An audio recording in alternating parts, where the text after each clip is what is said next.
अस्सलाम वालेकुम। Welcome back to Swift kitchen.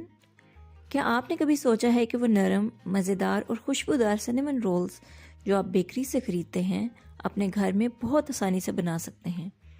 जी हाँ, आज हम आपको एक ऐसी रेसिपी दिखाने जा रहे हैं जिससे ना सिर्फ आपके सिनेमन रोल्स परफेक्ट बनेंगे बल्कि आपके घर खुशबू से महक उठेगा।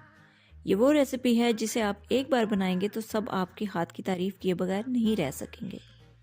तो चलें शुरू करते हैं। सबसे पहले हम डो तैयार कर लेते हैं। इसके लिए एक बाउल लें और इसमें 1 कप नीम गर्म दूध डाल दें। याद रखें कि दूध का टेम्परेचर बहुत अहम है। ये ना ज़्यादा गर्म हो कि ख़मीर ख़राब हो जाए और ना ही ज़्यादा ठंडा हो कि एक्टिव ही ना हो सके। अब इसमें 1 टेबलस्पून इंस्टेंट ईस्ट और 2 टेबलस्पून चीनी के डाल दें।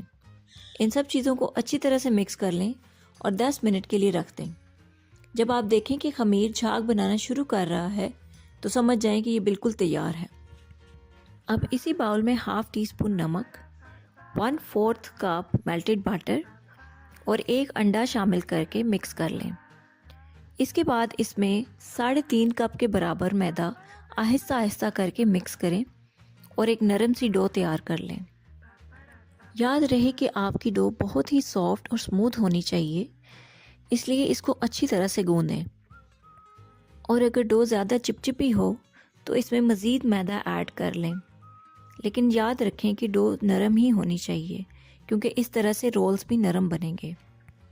अब इस डो को ढाँप कर 1 घंटे के लिए किसी गर्म जगह पर रख दें।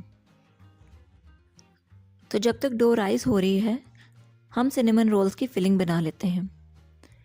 इसकी फिलिंग बहुत ही आसान है, जिसके लिए आपको सिर्फ 3 इंग्रेडिएंट्स चाहिए, जिसमें 1 cup brown sugar, 2 tablespoon cocoa powder और 2 टेबलस्पून सिनेमन पाउडर का चाहिए।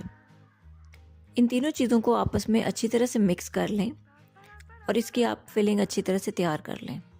देख सकते हैं कि 1 घंटे के बाद डो अच्छी तरह से राइज हो चुकी है।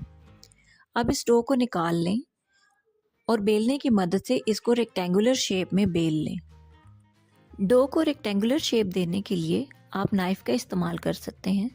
नाइफ़ की मदद से आप इसके एजेस को कट कर दें और इस तरह से ये एक रेक्टेंगुलर शेप तैयार हो चुकी है।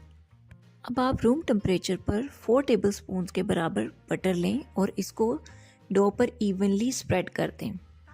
इसके बाद जो फिलिंग तैयार की थी उसको भी आप डो पर अच्छी तरह से स्प्रेड करें। याद रखें कि कोई भी स्पेस खाली ना रहे। आप फिलिंग को इवनली अच्छी तरह से स्प्रेड कर दें। अब इस डो को एहतियात से रोल करें। याद रखें कि आप डो को बहुत टाइटली रोल ना करें ताकि फिलिंग बाहर ना आए। तो जब एक लंबा रोल बन जाए तो इसको इवनली 12 पीसेस में कट कर लें।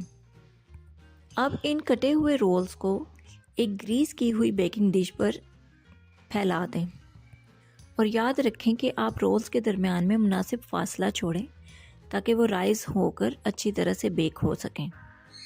अब इन रोल्स को मज़ीद 20 मिनट के लिए ढाँप कर रख दें और ओवन को 180 डिग्री पर 30 मिनट्स के लिए प्री हीट होने के लिए छोड़ दें।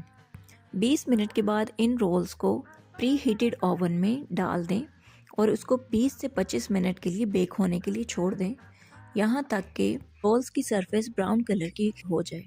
तो जब तक रोल्स बेक हो रहे हैं हम इनकी फ्रोस्टिंग या ग्लेज को तैयार कर लेते हैं, जिसके लिए आप एक बाउल में 1 कप पिसी हुई चीनी, 1/3 cup cream cheese, 6 tablespoon butter और ½ टीस्पून वनीला एसेंस और फिर चुटकी भर नमक डाल दें और इन सब चीज़ों को अच्छी तरह से मिक्स कर लें ताकि एक क्रीमी ग्लेज तैयार हो जाए।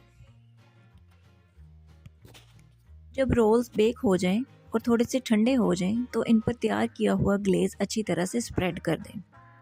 तो तैयार है हमारे बहुत ही अमेजिंग से सिनेमन रोल्स। आप आज ही इस रेसिपी को ज़रूर घर पर ट्राई करें और अपना फीडबैक कमेंट्स में शेयर करें। अल्लाह हाफिज़।